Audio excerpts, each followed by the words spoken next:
There is frustration tonight after a two-week global conference on climate ends with no deal on a key concern. Negotiators from nearly 200 countries wrapped up what became the longest United Nations COP summit in its 25 years. Talks were extended in an attempt to salvage the rules of the 2015 Paris Climate Accord. But a key decision on how to regulate global carbon markets was postponed until next year. Couteur now on what happened at COP25 and where it all fell apart. Marathon meetings in Madrid led to little progress. The nearly 200 nations gathered for a 12-day summit to hammer out rules for the 2015 Paris Accord. And even after they extended talks for 2 days, many left frustrated. Regretfully, after all the hard work that you have all done, we couldn't get to an agreement. A source at the talk says Canada tried to be a leader at the table, but ultimately the United States, which has already announced it's pulling out of the Paris Agreement, blocked key provisions. We too, like so many, are disappointed that we could not agree to robust rules on Article 6 at this COP.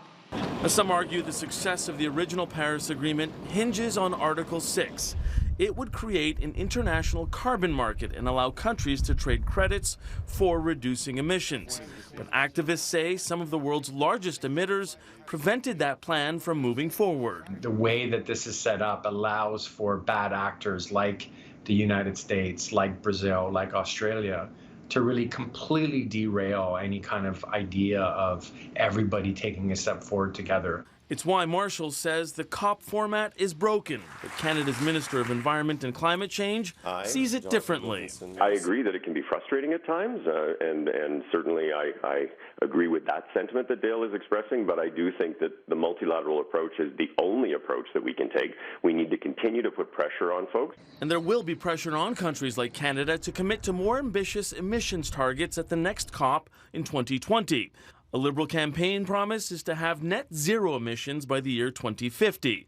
But there are also midterm targets. We will be bringing forward essentially 5-year milestones that will be effectively legislated milestones for greenhouse gas reduction. And they will be legislated for governments of the future, so that Canada's commitment to solving the climate emergency doesn't change, even if the party in power does. Couteur, Global News, Ottawa.